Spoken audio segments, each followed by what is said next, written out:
이제 오늘 우리에게 주신 하나님 말씀을 함께 나누겠습니다. 오늘은 이사야 11장 1절부터 9절까지 말씀 함께 봅니다.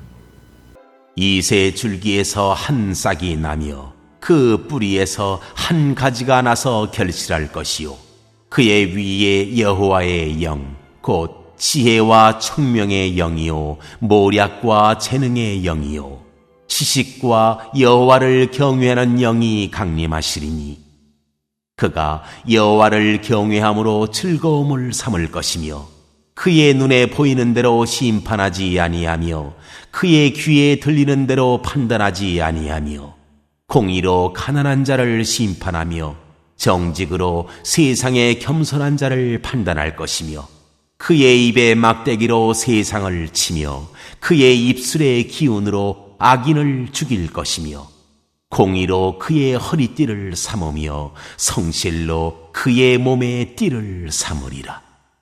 그때에 이리가 어린 양과 함께 살며 표범이 어린 염소와 함께 누우며 송아지와 어린 사자와 살진 짐승이 함께 있어 어린 아이에게 끌리며 암소와 곰이 함께 먹으며 그것들의 새끼가 함께 엎드리며 사자가 소처럼 풀을 먹을 것이며 젖 먹는 아이가 독사의 구멍에서 장난하며 젖된 어린 아이가 독사의 굴에 손을 넣을 것이라.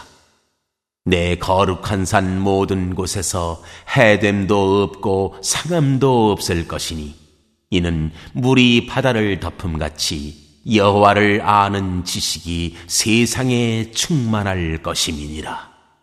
아는 만큼 보인다라는 말이 있습니다. 여행을 할 때든 또 책을 읽을 때든 기본적인 배경 지식을 많이 가지고 있으면 다른 사람보다 훨씬 더 많은 것을 보게 됩니다.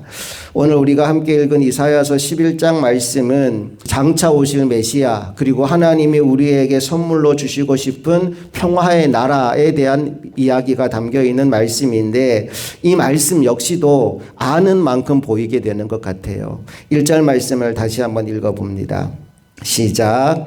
이새 줄기에서 한 싹이 나며 그 뿌리에서 한 가지가 나서 결실할 것이요. 바로 이 말씀이 이 땅에 오실 메시아에 대한 예언의 말씀입니다. 메시아가 어떻게 올 것인가를 예언하고 있는데 제일 먼저 이새 줄기에서 한 싹이 난다라고 말씀이 시작됩니다. 여러분 이새가 누구일까요? 다윗 왕의 아버지입니다. 그러면 메시아 탄생의 이야기를 하면서 이새보다 다윗이 훨씬 더 유명하다는 걸 모든 사람들이 압니다. 만약에 메시아의 위대함을 사람들에게 알려주고자 했다면 누구 이름을 내세우는 게 훨씬 좋다는 거죠? 다윗의 이름을 내세우면 훨씬 좋습니다. 다윗의 줄기에서 한 싹이 났다 그러면 다윗 왕을 통하여서 메시아가 오는구나 라고 사람들이 금방 이해할 거예요. 그런데 이사야는 의도적으로 다윗의 이름은 감추고 그 아버지 이새의 이름을 앞세웁니다. 사실 이새는요 가진 것도 별로 없고 집안도 별로 좋지 않은 사람이었어요. 혹시 이새의 어머니가 누군지 아십니까? 이방 여인 룻기에 나오는 그 이방 여인, 모압에서 이주에 와서 시어머니와 함께 고생하다가 보아스라는 남자를 만나서 결혼하잖아요. 그리고 낳은 아이가 이새입니다. 그러니까 이새는 어떤 사람이냐 하면 이방 여인의 몸을 통해 태어난 아이예요. 그러니까 그 시대의 상으로 봤을 때 소외된 사람입니다. 연약한 사람입니다. 어디 줄댈 것조차 없는 사람이에요. 그런 혈통을 타고 태어난 이새의 이름을 앞세워서 메시아 탄생에 대한 이야기를 하는 거예요. 게다가 이새의 줄기에서 한 싹이 났다라고 말씀이 이어집니다. 그리고 그 뿌리에서 한 가지가 나서 결실했다라고 나옵니다. 나무가 줄기에서 뭔가가 뻗어져 나간 게 아니라 뿌리에서 가지가 하나 올라와서 결실했다라고 얘기하고 있어요. 그 말의 의미는 뭡니까? 나무가 잘려서 그루터기밖에 안 남은 거예요.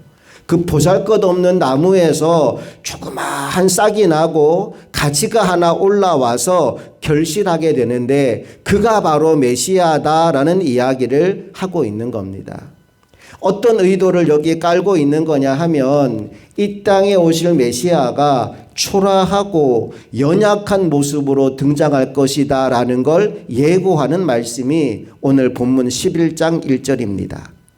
자, 여기까지 여러분 머릿속에 담아 놓으시고 마태복음 2장으로 한번 가볼게요. 예수님 탄생 이야기로 한번 가보겠습니다. 마태복음 2장 23절 말씀.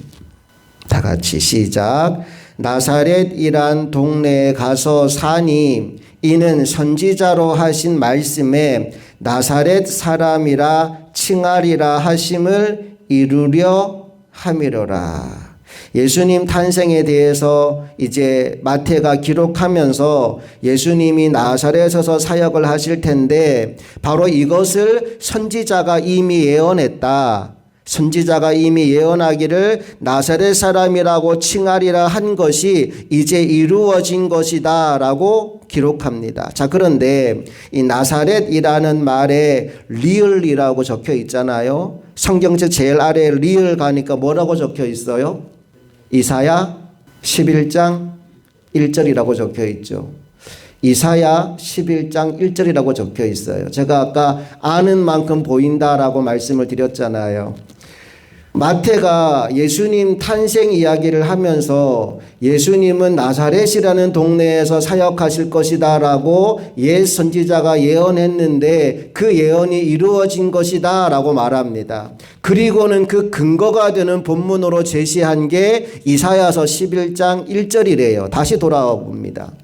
이사야 11장 1절 읽어볼게요. 시작. 이새의 줄기에서 한 싹이 나며 그 뿌리에서 한 가지가 나서 결실할 것이요. 여기 나사렛이라는 이름이 나와요? 안 나와요? 안 나오죠. 여기서 우리는 이제 이게 무슨 얘기지? 갑자기 마태복음에 나사렛 얘기를 하고 이사야 11장 1절을 보라고 해서 봤는데 이 나사렛 이름이 전혀 안 나온다는 말이죠. 모르면 안 보이는 겁니다. 네, 여기서 한 가지라는 말이 히브리어로 넷제르라는 단어입니다. 넷제르라는 단어예요. 그리고 이 넷제르라는 단어에서 나사렛이라는 지명이 나옵니다. 말하자면 한 가지라는 말을 통해 복선을 깔아 놓은 거예요. 넷제르에서 그분은 나신다. 그리고 그곳이 바로 나사렛이다 라고 이어지는 말씀입니다. 아까도 제가 말씀드렸지만 밑둥밖에 남지 않은 그 나무 그루터기에서 조그마한 싹과 가지가 올라오는 거예요. 그 한 가지, 연약하고 보잘것없고 아무것도 아닌 것처럼 보이는 그 가지를 통해 예수 그리스도 메시아가 오게 되실 것이라는 사실을 이사야가 먼저 예언했고 그 예언 그대로 예수 그리스도가 나사렛으로 오셨다는 겁니다. 자, 나사렛이 그러면 예수님 당시 어떤 인식을 가진 동네였는지 요한복음도 한번 보겠습니다. 요한복음 1장 46절로 한번 가볼게요. 요한복음 1장 45절 46절 다 같이 읽어봅니다. 시작. 빌립이 나다나엘을 찾아 이르되 모세가 율법에 기록하였고 여러 선지자가 기록한 그 일을 우리가 만났으니 요셉의 아들 나사렛 예수니라. 나다나엘이 이르되 나사렛에서 무슨 선한 것이 날 수 있느냐. 빌립이 이르되 와서 보라 하니라. 나사렛 예수라고 불렸대요. 넷제르 예수. 한 가지, 너무나 연약한, 그래서 보잘것없어 보이는 한 가지가 예수라는 거예요. 나다나엘이 말합니다. 나사렛에서 무슨 선한 것이 날 수 있겠느냐. 나사렛이란 지역 자체가 그만큼 보잘것없고 별 볼 일 없는 유명하지 않은 지역이에요. 거기서 어떻게 인물이 나올 수 있겠느냐라고 말할 정도로 소외된 도시가 바로 나사렛이라는 거예요. 메시아가 그렇게 올 것이다.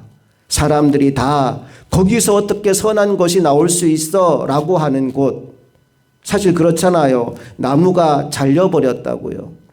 잘려서 밑둥밖에 안 남았다고요. 뿌리밖에 안 남았다고요. 그 나무가 뭘 할 수 있겠어? 사람들의 인식은 그렇다는 거예요. 그런데 하나님은 그 보잘것없고 아무것도 아닌 것처럼 보이는 그 나무 밑둥을 통해서도 역사하시는 분이시고, 그렇게 한 가지 넷째로 올라오신 분이 바로 예수 그리스도이시다. 그분을 통해 놀라운 새 역사를 이루어 가시는 분이 하나님이시다. 그 얘기를 오늘 들려주고 있는 겁니다. 이 세상은 강한 사람, 힘있고 능력있고 다양한 스펙을 갖춘 사람을 선호합니다. 그런데 하나님은 약하고 쓸모없고 버려진 자들을 통해서도 그분의 역사를 이루어 가신다는 사실을 오늘 본문을 통해 우리에게 말씀해 주고 있는 겁니다. 그러므로 오늘 여러분 인생 가운데 세상적으로 볼 때 뭐 내세울 것도 없고 자랑할 것도 없고 아무것도 없다 할지라도 실망하지 마시고 포기하지 마시고 넷째를 통해 새 역사를 이루어 가시는 하나님의 놀라운 영광을 바라보는 이 귀한 새벽 될 수 있기를 간절히 소망합니다. 자, 그런데 이 넷째르가 한 가지가 놀라운 능력을 발휘하기 위해서 반드시 필요한 것이 있습니다. 그게 뭐냐? 2절 말씀으로 가보겠습니다. 시작. 그의 위에 여호와의 영, 곧 지혜와 총명의 영이요 모략과 재능의 영이요 지식과 여호와를 경외하는 영이 강림하시리니. 아멘. 보세요. 밑둥밖에 남지 않은 그 뿌리에서 한 줄기가 나와서 결실하게 되는데 어떻게 이것이 가능하게 되었느냐? 2절 이렇게 시작합니다. 그의 위에 여호와의 영, 그 영에 대한 설명이 장황하게 이어집니다. 어떤 영입니까? 지혜의 영이고 총명의 영이고 모략의 영이고 재능의 영이고 지식의 영이고 여호와를 경외하는 영이래요. 그 영이 그의 위에 강림하실 것이다 라고 말씀하고 있어요. 여러분, 이게 이사야가 묘사하는 메시아의 모습입니다. 그리고 이사야가 말하고 싶은 하나님이 쓰시는 하나님의 종들의 모습입니다. 그가 비록 연약하고 초라하고 보잘것없는 인생이라 할지라도 그의 위에 하나님의 영이 임하게 되니 그는 누구보다 강하고 능력 있는 종이 되더라는 사실을 우리에게 보여주고 있는 겁니다. 이 새벽 기도의 자리에 나온 저와 여러분이 이 은혜를 사모하게 되기를 간절히 원합니다. 나는 약하고 보잘것없고 또 세상에서 쓸모없는 존재처럼 보이지만 여호와 하나님의 영이 내 위에 임함으로 말미암아 하나님의 능력으로 약한 자를 강하게 쓰시는 하나님의 도구로 쓰임받는 그 은혜가 여러분과 여러분의 자녀들 모두에게 임하게 되기를 간절히 소망합니다. 자, 이제 연약한 한 가지의 하나님의 영이 임했어요. 그리고 그가 이제 왕이 되어 다스리는데 그가 왕이 되어 다스리시니 이 땅 위에 공의와 정의가 이루어지게 됩니다. 3절부터 5절까지 함께 읽어봅니다. 시작. 그가 여호와를 경외함으로 즐거움을 삼을 것이며 그의 눈에 보이는 대로 심판하지 아니하며 그의 귀에 들리는 대로 판단하지 아니하며 공의로 가난한 자를 심판하며 정직으로 세상의 겸손한 자를 판단할 것이며 그의 입에 막대기로 세상을 치며 그의 입술의 기운으로 악인을 죽일 것이며 공의로 그의 허리띠를 삼으며 성실로 그의 몸의 띠를 삼으리라. 여러분, 사람은 편향성을 가지고 있어요. 그래서 내 생각과 내 기준으로 무언가를 하다 보면 실수할 때가 있습니다. 3절에 보니까 그가 여호와를 경외함으로 즐거움을 삼을 것이며 그 다음에 이렇게 나오죠. 그의 눈에 보이는 대로 심판하지 아니하며 그의 귀에 들리는 대로 판단하지 아니하며. 심판하고 판단할 때 내가 가진 기준으로 내가 보이는 대로 내게 들리는 대로 판단하다 보면 자칫 잘못된 판단을 할 수 있다는 거예요. 그래서 기준을 무엇으로 삼느냐가 굉장히 중요해요. 오늘날 우리나라에도 좌파와 우파, 진보와 보수가 나누어서 갈등하잖아요. 유튜브를 많이 보더라고요. 어른들도 많이 보고 젊은이들도 많이 보고. 근데 유튜브가 알고리즘이라는 게 있어서 내가 보수 우파 유튜브를 보게 되면 한 번 보게 되면 거기에 관한 정보들이 다 나와요. 여러 알고리즘을 통해서 보수 우파의 유튜브만 다 나와요. 반대로 내가 진보 성향의 유튜브를 보게 되면 그 다음에는 알고리즘을 따라서 내가 보는 유튜브에는 진보 성향의 얘기만 다 나와요. 그러면 어떤 생각이 드느냐 하면 듣는 대로 믿게 되는 거예요. 보수 우파 진영의 유튜브가 하는 말을 계속 듣다 보면 그 사람들 말이 맞는 것 같아요. 여기가 틀린 것 같아요. 반대로 진보 성향 유튜브들의 말을 계속 듣다 보면 여기가 맞고 여기가 틀린 것 같아요. 무슨 얘기냐? 내가 보고 듣는 대로 나는 믿게 되는 거예요. 하나님의 종은 내가 보고 듣는 대로 판단하는 게 아니래요. 무엇으로 판단하느냐? 4절 다시 한번 봅니다. 시작. 공의로 가난한 자를 심판하며 정직으로 세상의 겸손한 자를 판단할 것이며 그의 입에 막대기로 세상을 치며 그의 입술의 기운으로 악인을 죽일 것이며 공의와 정직으로 판단한다고 말합니다. 5절도 볼게요. 시작. 공의로 그의 허리띠를 삼으며 성실로 그의 몸의 띠를 삼으리라. 공의와 정직으로 행하는데 성실하게 행한대요.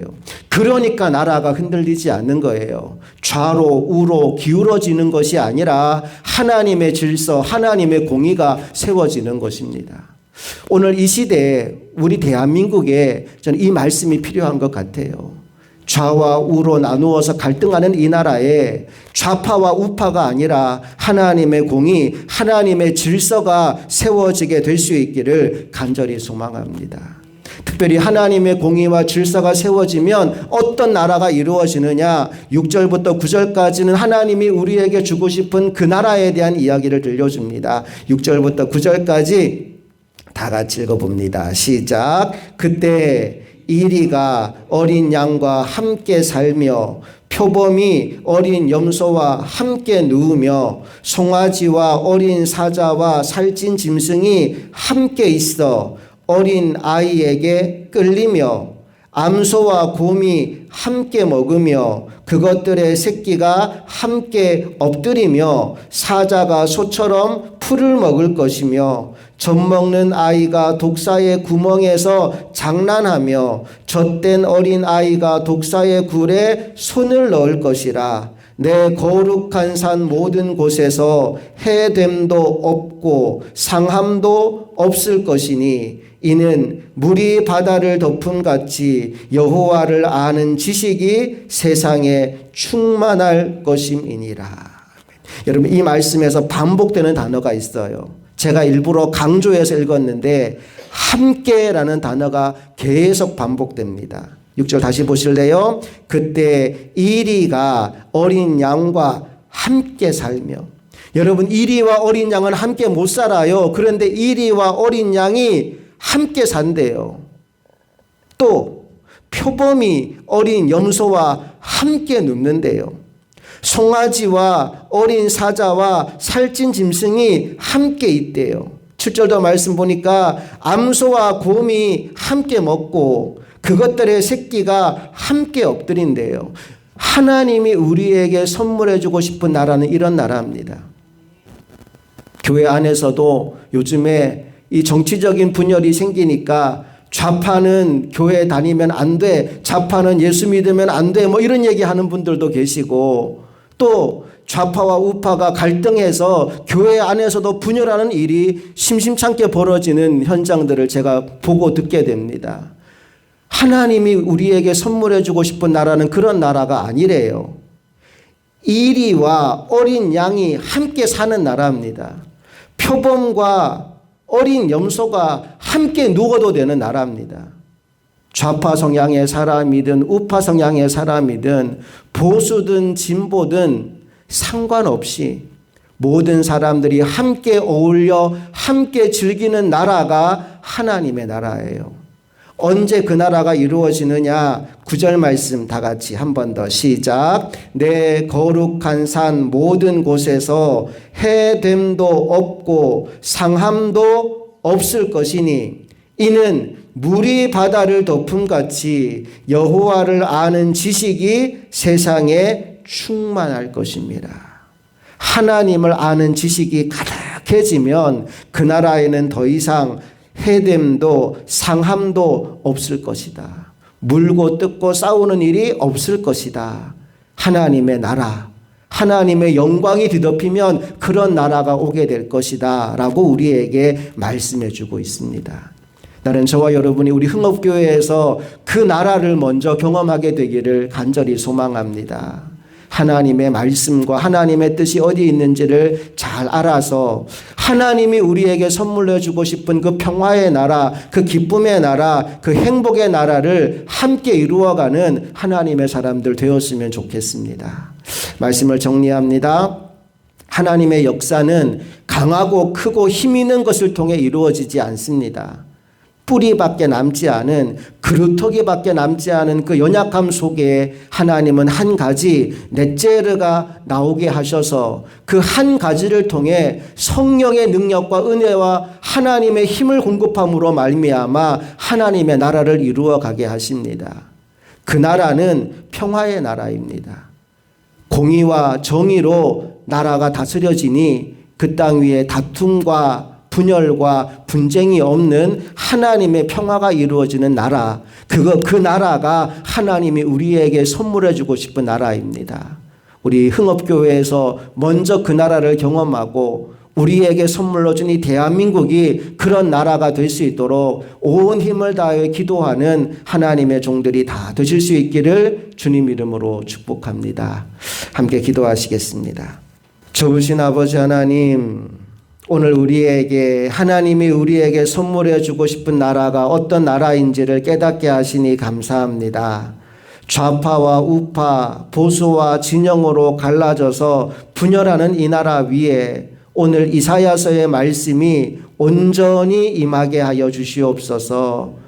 분열과 갈등이 사라지게 하여 주시고 한쪽 편에 기울어진 편향적인 사고가 아니라 하나님의 공의, 하나님의 정직, 하나님의 성실로 이 나라가 바로 세워지게 하여 주시옵소서. 그래서 물고 뜯고 싸우는 이 악의 다툼이 끝나게 하시고 하나님이 주시는 함께의 영광, 평화의 나라가 이 땅 위에 임할 수 있도록 은혜와 복을 더하여 주시옵소서. 먼저 우리 흥업교회와 사랑하는 성도들의 가정에서 이 하나님이 선물해 주는 영광의 나라가 경험되어지기를 소망합니다. 가정들마다 주님께서 역사하여 주시고 여호와 하나님을 아는 지혜와 지식이 물이 바다를 덮음같이 가득하게 하여 주시옵소서. 오늘도 주와 함께 동행하는 아름답고 귀하고 복된 이 한날의 삶이 되기를 간절히 소망하며 우리 주 예수 그리스도의 이름으로 기도합니다. 아멘.